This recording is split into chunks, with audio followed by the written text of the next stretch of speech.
Have you ever kept a family secret for decades? I won't ask what, just curious. Are you ready for a shocking truth? I lost years of peace because I believed family help came with love, not strings, and then one afternoon a man in a suit knocked on my office door, asked for my name, and handed me a thick envelope that started with the words, "You are hereby summoned." That was the moment I realized my parents, the people who raised me and smiled in my graduation photos, were suing me for the very business I had built from nothing, and I swear my first reaction was not even anger.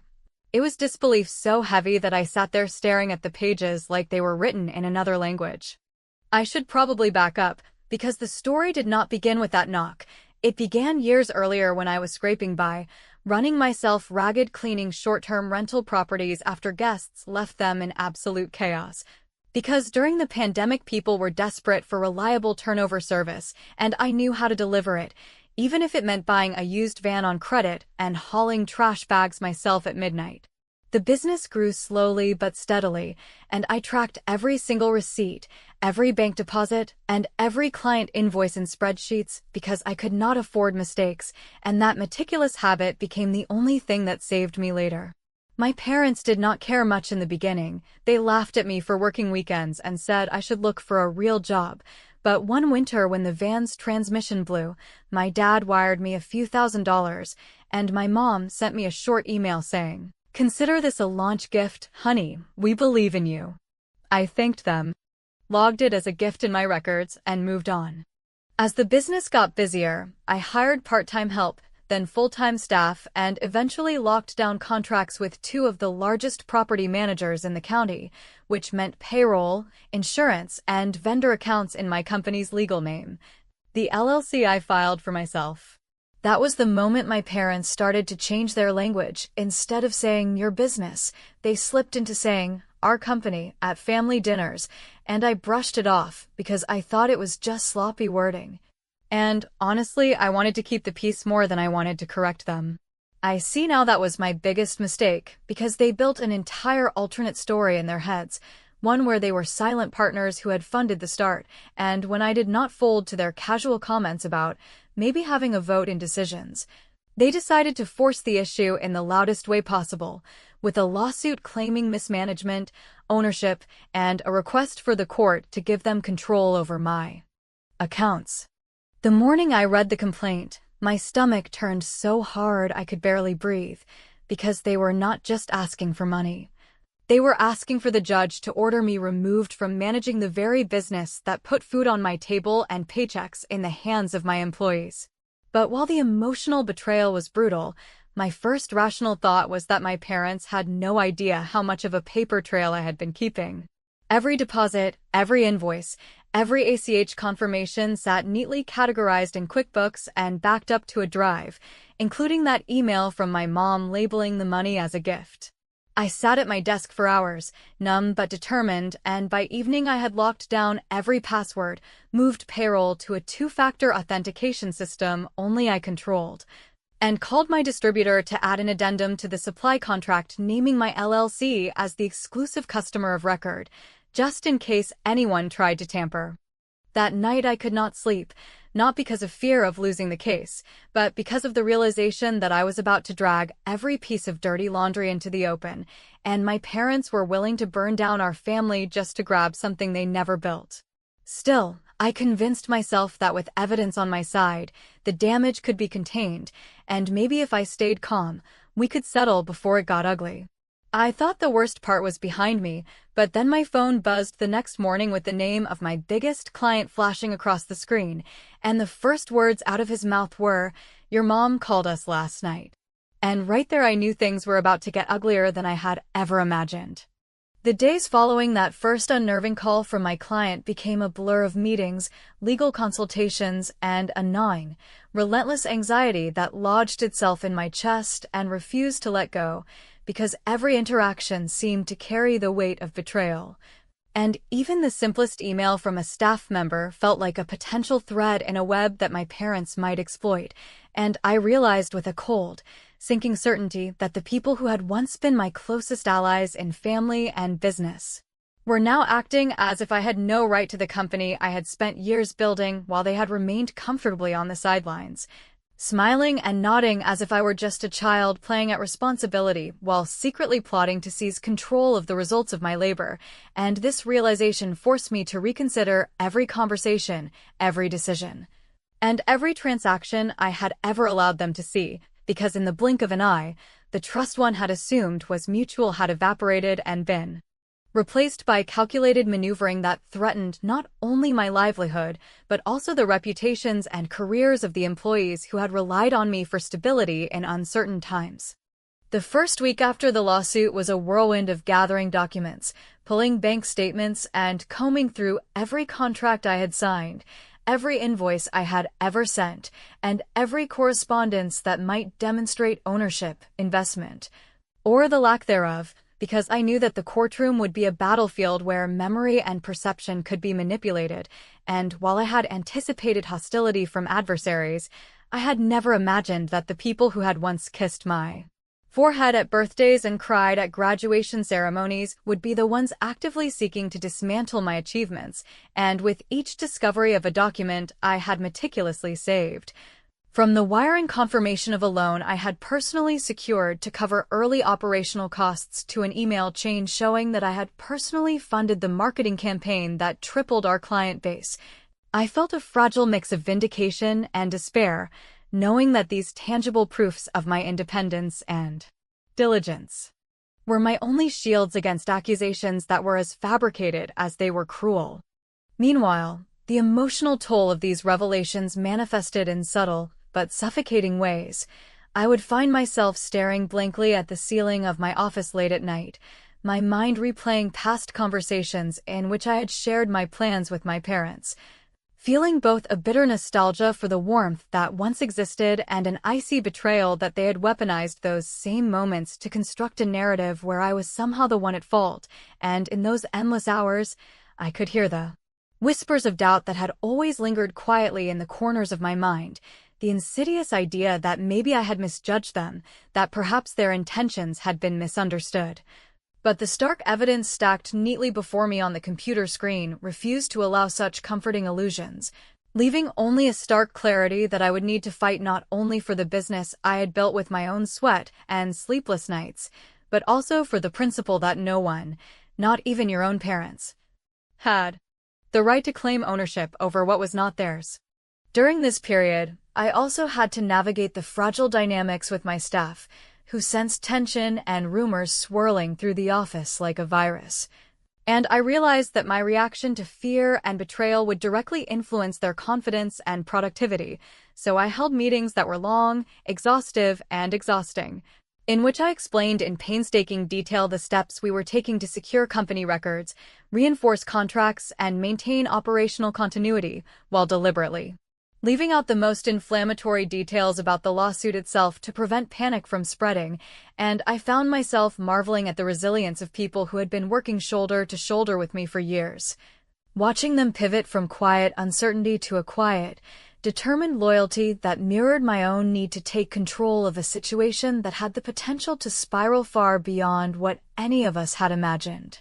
It was during one of these late-night document reviews, surrounded by stacks of printed spreadsheets, bank statements, and notarized letters, that I stumbled upon an overlooked contract from years ago. One that my parents had signed in vague acknowledgement of a small, initial contribution to a vendor account, but crucially, it contained no language granting them equity or decision-making authority, and as I read the fine print repeatedly, tracing every clause and annotation, I felt a surge of adrenaline and hope that had been absent since the first summons arrived, because in that overlooked contract lay the key to disproving their claim of ownership, and for the first time since this nightmare began, I began to see a path forward that did not rely solely on confrontation or negotiation, but on the meticulous documentation and relentless record-keeping that I had maintained through years of sleepless nights, bank errors, and frustrating tax seasons. And in that moment, the enormity of my work, the tireless effort I had invested, crystallized into a tangible armor that I could wield against the very people who had once professed unconditional support, transforming my fear into a strategic, calculated resolve that would shape every decision I made from that day onward. Even as I prepared to share these findings with my lawyer, outlining every angle, potential counterargument, and likely line of attack my parents' attorneys would employ. I felt an overwhelming combination of grief, anger, and empowerment. Because the emotional betrayal was still raw, but the practical reality was that I now possessed the tools, the evidence, and the clarity needed to not only defend my position, but to ensure that the truth, documented and undeniable, could not be obscured by sentiment or manipulation. And in that quiet, fluorescent-lit office, surrounded by a fortress of paper and digital files, I made a silent vow to myself that no act of deceit, no matter how personal, would be allowed to strip me of the company, the reputation, or the future that I had painstakingly constructed, and that vow became both a shield and a beacon, guiding me into the next phase of a battle that would test not only my legal acumen, but my endurance, my patience, and ultimately, my ability to navigate the treacherous territory where family and business collide with devastating consequences. By the time we entered the discovery phase, the last remnants of hope that this could be resolved quietly had completely dissolved, because with every request for documents, every deposition notice, and every formal communication coming from their attorney, an overly polished man who spoke with that condescending calm that some people mistake for professionalism, it became painfully clear that my parents were not just dabbling in courtroom theater, but were entirely committed to rewriting history in a way that positioned them as the visionaries behind my company's success, while portraying me as the unstable, ungrateful daughter who had pushed them aside after they had built everything for me. Which would have been laughable if it hadn't been horrifying to watch two people who knew the truth so intimately lie with such confidence and emotional detachment. I never imagined that I would sit across from my own mother during a deposition and hear her say, under oath, that the money she had once called a gift to get you through a rough patch was, in fact, always intended as an investment, or that she and my father had agreed, years ago, to remain silent partners to allow me to find my confidence before stepping in and formalizing their role, as though the last 5 years of exhausting work, operational decisions, late-night emergency calls, and client negotiations had just been a slow, generous rehearsal orchestrated by two benevolent puppeteers patiently waiting in the wings until I was ready to hand it all over. What made it worse was how polished they had become, how their statements were rehearsed just enough to sound plausible, but vague enough to avoid pinning down any hard facts, and as Jenna, my attorney, explained in one of our many evening phone calls, that kind of narrative isn't uncommon in these cases, because juries and judges alike are used to hearing family disputes drenched in emotional claims, blurred timelines, and conveniently missing documentation, which meant that no matter how obvious the truth felt to me, it would only matter if we could present it with precision, consistency, and cold, irrefutable receipts. So that's what we did. We compiled everything, every invoice I had ever sent to a client, every tax form filed under my name, every vendor agreement signed with my LLC, every email where my parents referred to the business as yours, your operation, or even your little empire, and we stacked them chronologically until they formed a wall so high that their version of the story couldn't climb over it without falling apart. And yet,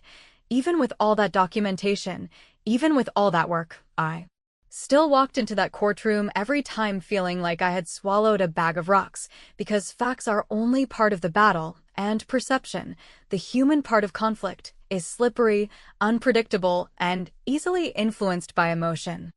I will never forget the first court hearing we had, which was supposed to be a short procedural matter about setting deadlines and establishing what each side was required to produce. But somehow it turned into a 40-minute back and forth where their attorney tried to subtly paint me as unstable, emotionally volatile, and unfit to run a company of this scale, leaning heavily on phrases like strained family dynamics, lack of transparency, and emerging mental health concerns, which made me grip the edge of the table so tightly that I left marks in my skin, because I knew what they were doing. And I knew it had nothing to do with the business and everything to do with building a narrative that might stick in a judge's mind long enough to undermine the mountain of facts we had on our side. Jenna stayed calm through it all. She took notes, objected when appropriate, and whispered to me at one point, "Let them keep talking. they're overplaying it, and I tried to believe her. But it's hard to stay composed when the people who once drove you to piano recitals are now publicly questioning your sanity and stability in a room full of strangers. And I remember thinking, not for the first time, how absurd it was that we had ended up here, in a fluorescent-lit room with a clock that ticked too loudly, arguing over a business they had never managed, never worked for, and never understood beyond what they had seen in holiday newsletters and passing conversations. But despite their dramatics, the legal process continued to churn forward like a slow-moving but relentless machine, and every week brought more motions, more email threads, and more boxes of evidence, until my office began to resemble a legal archive, with folders labeled in red marker and sticky notes reminding me which set of receipts needed to be notarized and which text message screenshots required date verification. And through all of it, I kept my tone neutral, my posture calm, and my message consistent, because if there was one thing I had learned from running a business, it was that appearances matter, especially when someone is trying to tear yours down. Still, there was a moment, one that came late one night while reviewing a deposition transcript, when I came across a phrase my father had used that stopped me cold. He said, "We always knew she'd fight us. We just didn't think she'd be this organized." And I read it again, slowly, letting the weight of that admission sink in, because it told me everything I needed to know. They never believed I was weak, or incapable, or emotional. They knew exactly who I was. They had watched me become this woman, and they still made the conscious decision to attack me, not because they doubted me, but because they hoped that, even with all my organization and all my fire, I would still be too shocked, too paralyzed by the betrayal, to fight back effectively.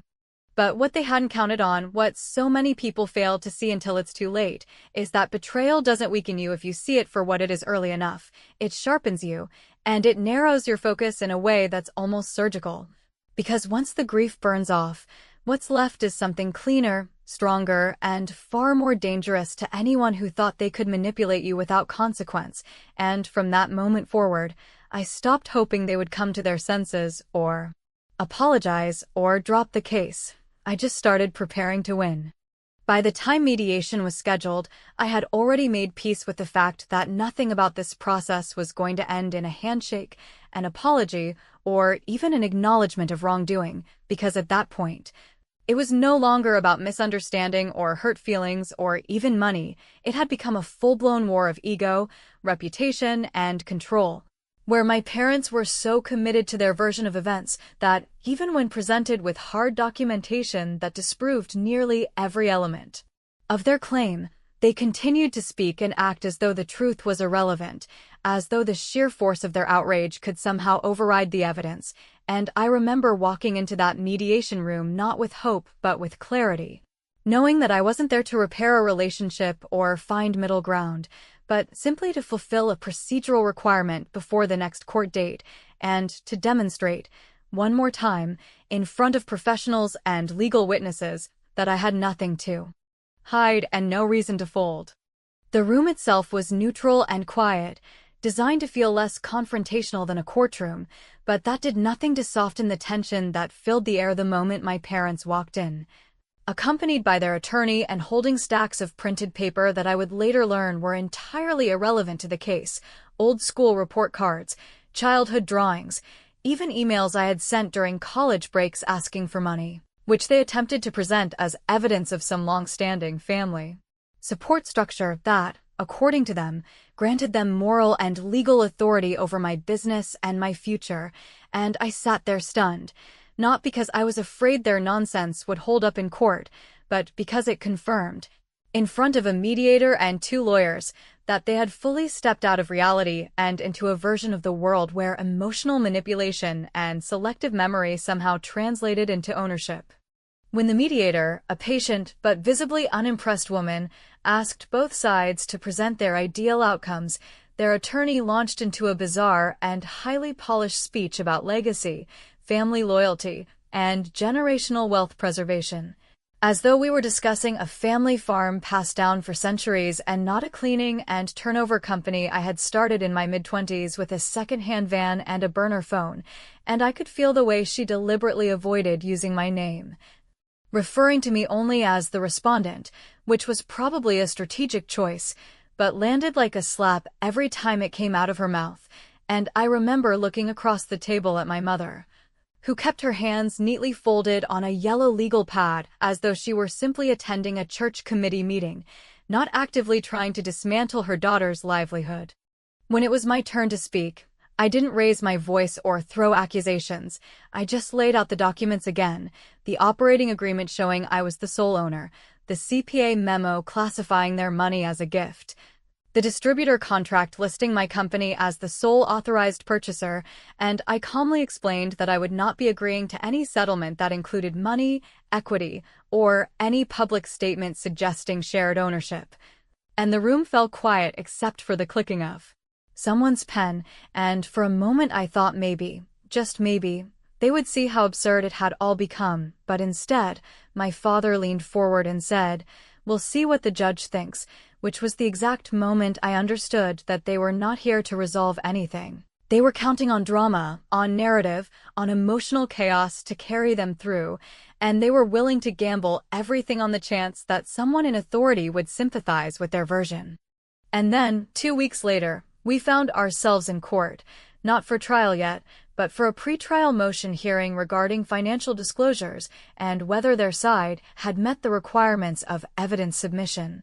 And I walked in holding a binder thicker than my thigh, color-coded and tabbed for every point of contention, wearing the same expression I had worn for the last 3 months, controlled, exhausted,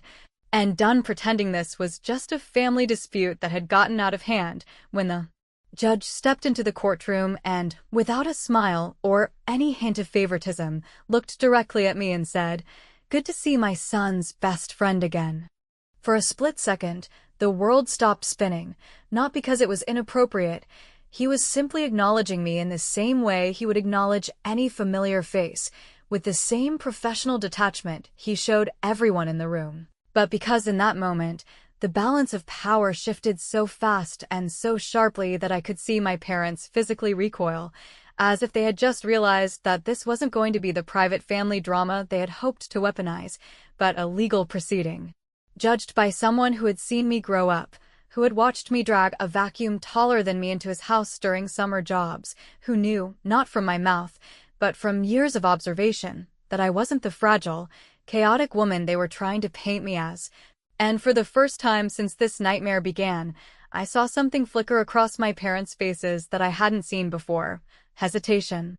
What followed was not some dramatic moment of vindication, but a clinical, procedural dismantling of their claims, as the judge reviewed the documents with a level of scrutiny that bordered on surgical, asking questions that made their lawyer visibly uncomfortable, and at one point, when he asked why their so-called investment agreement was never signed, witnessed, or even mentioned in writing until after the business began making a profit, their attorney stumbled through an answer that involved informal understandings and emotional equity, which the judge did not even dignify with a response, instead turning back to our evidence packet and asking if we had any further exhibits to submit, which we did, of course, because Jenna and I had been preparing for this moment since the day that summons hit my desk. The hearing ended with the judge taking the matter under advisement, but not before issuing a warning to both parties about the importance of clarity, documentation, and the potential consequences of bringing baseless claims into a court of law. And while he spoke in general terms, it was obvious which side the comment was directed at, and as we stood to leave, my parents didn't look at me, didn't speak, didn't even acknowledge the moment for what it was, and I realized that for them, this had never been about the business itself. It had been about control, narrative, and pride, and now that those things were slipping out of their hands, all that was left was silence, a silence that followed them out of the courtroom and into the parking lot, where they stood beside their car, unsure whether to pretend it wasn't over or to finally accept that I wasn't going to hand them something they never earned. And as I sat in my car afterward, the air conditioning humming quietly and my binder resting in the passenger seat like a battle trophy, I didn't feel victorious. Not yet, but I did feel grounded, focused, and ready for whatever came next, because now, more than ever, I knew that the story they tried to spin couldn't survive the weight of facts, and no matter how loud they shouted about loyalty and legacy, the truth had a voice of its own, and this time, the system had started listening.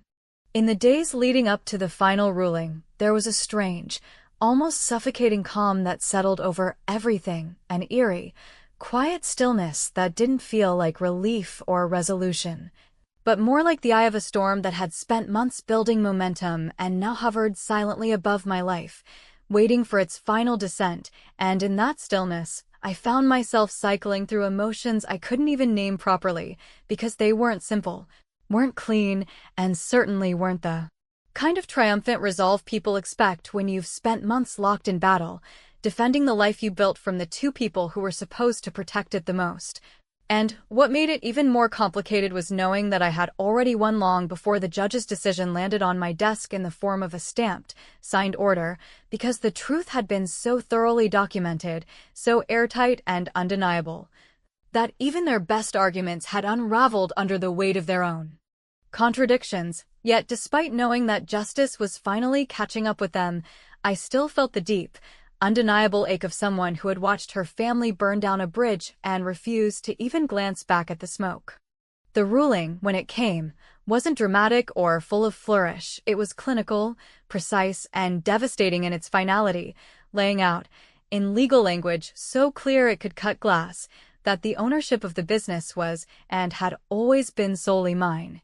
that no verbal understandings or familial ties had ever superseded the signed documents and financial records we had provided, and that their claims had not only lacked merit but bordered on intentional misrepresentation, with the judge explicitly warning that further pursuit of the matter could trigger sanctions, including repayment of legal fees and potential penalties for bad faith litigation. And I remember reading that section over and over again, not because I doubted it,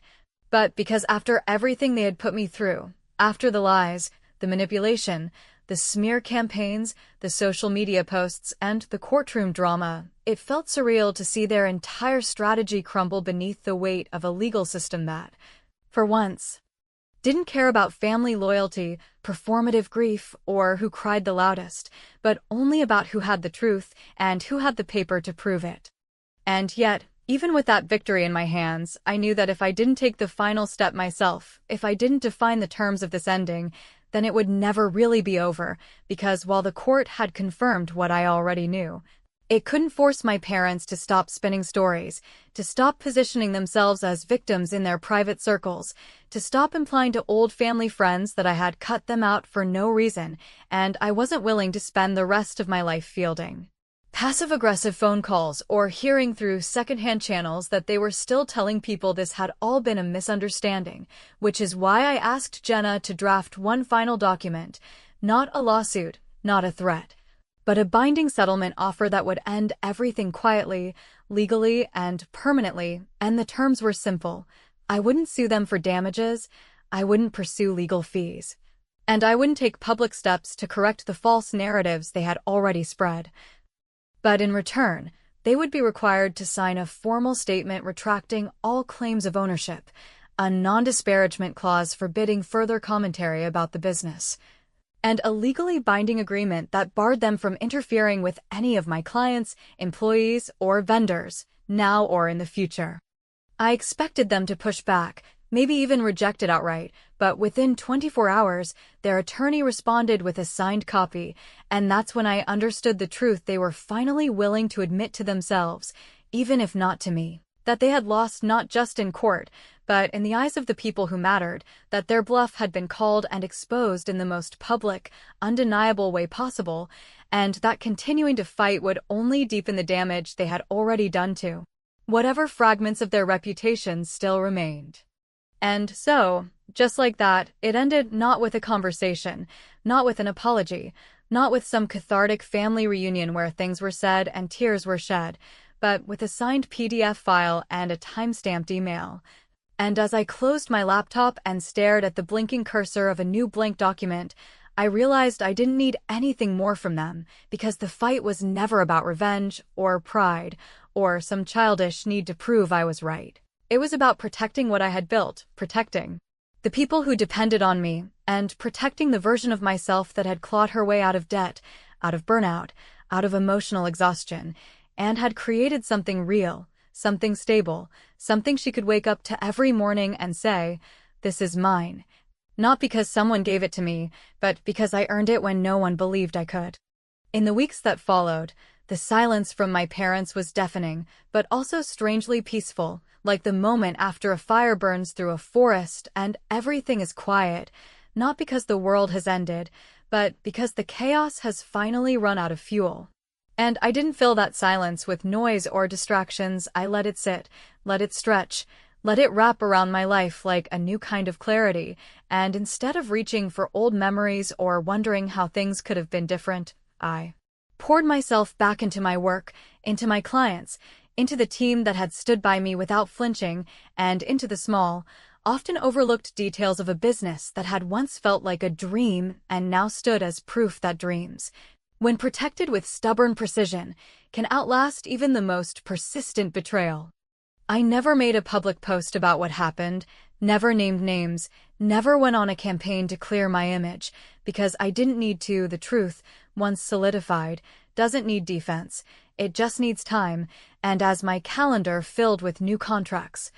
as my accountant called to say this quarter had been the best we'd ever had, as my inbox lit up with referrals from clients who had heard about the chaos and admired how quietly and professionally we handled it, I finally understood that the best revenge is not spectacle or anger or retaliation. It's stability, growth, and the peace of knowing that you didn't bend, didn't break, and didn't lose yourself in the middle of the fire.